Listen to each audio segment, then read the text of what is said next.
আমরা দেখেছি যার একটা বাড়ি আছে ঢাকায়, ও মানুষকে মানুষই মনে করে, মানুষকে মানুষই মনে করে না, যে মনে করে আমি আমি শহরের মালিক। হ্যাঁ, কি একটা অবস্থা মানুষের মধ্যে, যে কি অহংকার, কি আত্ম অহংকার, এই দালান কোঠার যে অহংকার, এই সমস্যাগুলো হলে আল্লাহ ভূমিকম্পে ধসায় দিবেন না? দেখেন নাই কয়দিন আগে কি হলো?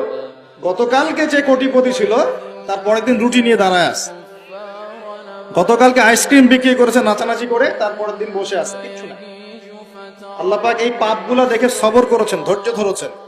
ধৈর্য ধরে এক সময় যখন আল্লাহ পাকের আযাব চলে আসছে, একবারে সব সমুদ্র করে দিলেন। আমরা তো কারো দুঃখে খুশি না, বরং এগুলো সারা দুনিয়ার মুসলমানদের জন্য শিক্ষা। সারা দুনিয়ার মুসলমান যে যেখানে আছি, আমাদের সবার জন্য এটা শিক্ষা। এই পাপগুলোতে আমরা লিপ্ত হই, আল্লাহ পাক ছাড় দিলেও ছাড়বেন না। আল্লাহ পাক ছাড় দিবেন কিন্তু ছাড়বেন না। মানুষের মধ্যে এখন সম্পদের যে অহমিকা, গরিব মানুষকে মানুষই মনে করে, খেটে খাওয়া মানুষকে মানুষই মনে করে না। রিক্সাওয়ালা, যারা নিম্নবিত্ত, নিম্ন মধ্যবিত্ত, চা বিক্রি করে, পানের দোকান করে, হালাল খায়, কৃষক, এই মানুষগুলোকে এখন বড় লোকরা মানুষই মনে করে না। যাকাত তো দেয়ই না, যাকাত তো তার উপরে ছিল ফরজ, ওই যাকাত তো দেয়ই না যে এই খাবার তার কাছে পৌঁছাবে। উল্টা কিভাবে তাদের সম্পদ লুটে পুটে খাওয়া যায় সেই বুঝ।